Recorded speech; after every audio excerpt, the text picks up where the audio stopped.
del atentado contra la AMIA estaba a punto de denunciar a la entonces presidenta Cristina Kirchner por encubrir a los iraníes, señalados como autores del atentado. En ese momento, bueno, había una investigación que señalaba la pista iraní.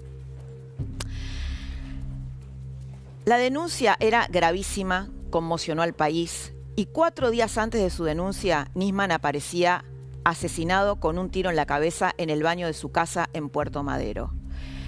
La noticia recorría el mundo, literal, venían periodistas de todo el mundo, había gente muy oscura que estaba detrás del crimen. Pero ¿quiénes eran? De esto vamos a hablar también con Sandra Arroyo Salgado. ¿Quiénes eran los que estaban detrás de ese crimen? ¿Quiénes eran los autores materiales? La muerte de Nisman comenzó a ser también y sobre todo el final político de Cristina Kirchner. Waldo, ¿qué pensás sobre esto? La muerte de Nisman, el asesinato de Nisman empezó a ser, y sobre todo, el final de Cristina Kirchner. Bueno, yo creo que lo que hizo fue desnudar que el final ya había comenzado. Yo no creo que es la causa. Yo creo que si vos ves lo que está pasando hoy en el mundo, ¿no? Cristina Kirchner, socia de Venezuela y de Irán. Fíjate lo que pasa 11 años después. Cae el régimen de Venezuela, el régimen de Irán tambalea. O sea, lo que hizo el fiscal Nisman fue levantar un velo sobre una posición geopolítica que la Argentina toma desde la muerte de Néstor Kirchner. Yo siempre me encargo en decir algo que los pone muy nerviosos a los kirchneristas, que Néstor Kirchner no fue solamente distinto a Cristina, fue todo lo contrario. Néstor Kirchner apoyaba la línea de la investigación sobre Irán, separaban las Naciones Unidas reclamando que comparezcan. Cristina Kirchner desde su muerte cambia absolutamente todo, remueve la CIDE, genera... Lo echa Astiuzzo, ¿no? Lo echa Astiuzzo, le da poder a Milani, lo recibe... Bueno, eso lo vamos a hablar después. Lo que quería preguntarte brevemente es si crees que esto fue el puntapié, por lo que me estás diciendo, del final de Cristina Kirchner, Yo creo, ¿no? que levantó un velo y la gente, una enorme cantidad de gente, vos hacías mención a la marcha de los paraguas, se empezó a dar cuenta de eso. El 14 de enero del 2015, Nisman dio su última nota en A Dos Voces. Daniel Santoro estuvo ahí, está también con nosotros, y también estaba en ese estudio. Daniel, ¿qué recordás de ese momento? Yo recuerdo que Nisman estaba frente a Edgardo Alfano realmente muy firme en su denuncia de que estos iraníes habían sido beneficiados por la firma del memorando de entendimiento con Irán, y en ese momento no podía hablar de las pruebas que después nos enteramos, Laura, que fue los audios de Lía, Esteche, en esa diplomacia paralela que estaba negociando lo mismo que después Timerman blanqueó. Vamos a ver cómo lo decía el fiscal Nisman. Fiscal Alberto Nisman, buenas noches, gracias por estar con nosotros en A Dos Voces. Buenas noches, gracias a ustedes. Usted acusó y pidió la indagatoria de la presidenta Cristina Kirchner y la acusó de decidir, negociar y organizar la impunidad de los iraníes acusados del salvaje y sangriento atentado contra la AMIA. ¿Por qué? Si esto es así, hay abundantes elementos que así lo indican. Fíjese que yo lo que he hecho es radicado una denuncia, podía no haber pedido declaración indagatoria. Respecto a unas personas con las cuales entendí, entre ellos la señora presidenta, el canciller y otras personas más, que había elementos ya muy concretos, avancé la indagatoria. Bueno, qué fuerte verlo así, ¿no? ¿Quién mató a Nisman? Es una pregunta que sigue sobrevolando. Lo vamos a hablar ahora con Sandra Arroyo Salgado. ¿Quién se benefició con su muerte?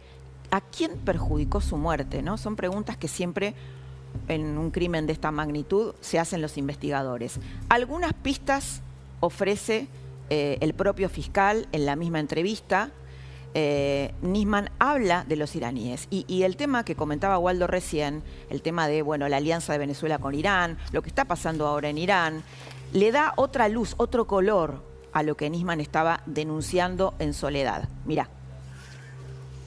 Cambio radical. Ha habido una alianza con los terroristas. El motivo que buscaba Argentina era, por un lado, acercarse geopolíticamente a Irán. Por otro lado, restablecer relaciones diplomáticas y, ante la severa crisis energética que sufría Argentina, comprarle petróleo a Irán, que Irán comprara eventualmente granos y después aparece Rabani ahí queriendo ofrecer armas, que también se hablar de eso. ¿Dónde viene el problema? Que ante esa decisión argentina, que guste o no, insisto, legítima, dicen: este proyecto político que tenemos es inviable en la medida que subsistan las acusaciones por la causa AMIA. Entonces hay que borrar estas acusaciones. La principal hipótesis que los investigadores manejan es que el crimen del fiscal fue el resultado de una guerra interna de los servicios de inteligencia entre los que respondían a Milani, acordate que ahí había puesto Cristina a Milani, y es el militar, digamos, bueno, que luego fue sospechado por delitos de lesa humanidad. Cristina lo había puesto ahí para controlar a la AFI, y el sector de Jaime Estiuso, el todopoderoso espía que venía trabajando sobre la pista iraní. Es decir, habían sido los iraníes quienes habían atentado contra la Mutual Judía, y Estiuso seguía esa línea de investigación junto con Nisman. De lo que hay ninguna duda tenemos, es que el asesinato de Nisman fue obra de los servicios de inteligencia. Después vamos a hablar de esto con Sandra Arroyo Salgado. Hay una pista porque la verdad siempre se esconde en los detalles. La clave del ascensor para acceder al departamento de Nisman en Le Parc había sido cambiada. Quienes conocen a Nisman aseguran que era imposible que el fiscal no le hubiera avisado sobre ese dato a su madre, a Sara Garfunkel, el día del crimen, porque ese día del crimen, no podía entrar al departamento. Tenemos el corte de su madre el día que entra al departamento y ve a su hijo muerto. Buenas noches, mire, yo necesito una ambulancia urgente. ¿Qué le anda pasando? Yo vine de la casa de mi hijo, yo vine acá y está muerto. ¿Quién corroboró que sí está muerto? Sí, está lleno de sangre el baño. Se habrá golpeado, no sé, se cayó, no sé. Bien, ¿Te digo el nombre y el apellido de él? Bueno, bien. Natalio Alberto Nisman. Bueno, ahí vemos a Sara Garfunkel queriendo entrar, bueno, descubriendo a Nisman, a su hijo que había muerto. Después de esto vinieron la marcha de los paraguas, la indignación que sacudió la Argentina, la difamación al propio Nisman por parte del kirchnerismo. Eran imágenes que sorprendían al mundo. Manifestaciones a lo largo de ese año enormes empezaron a darle forma a una oposición, Juntos por el Cambio, que finalmente logró ganarle las elecciones al kirchnerismo ese mismo año. Waldo, ¿qué pensás de esto? No, yo no creo que hayan ganado por eso. Yo creo que... No digo por eso, pero digo que esto creo que generó un antes y un después, ¿no? Mira, hay un tuit de una persona con la que yo políticamente me llevo muy mal. A ver. Que es Caparrós. Sí. Y Caparrós pone un tuit esa noche, dice lo siguiente: el solo hecho de que una sociedad sospeche que el propio gobierno está detrás del asesinato de un fiscal es el fin del poder de ese gobierno. Bueno, esa es otra pregunta que le vamos a hacer a la doctora Arroyo Salgado.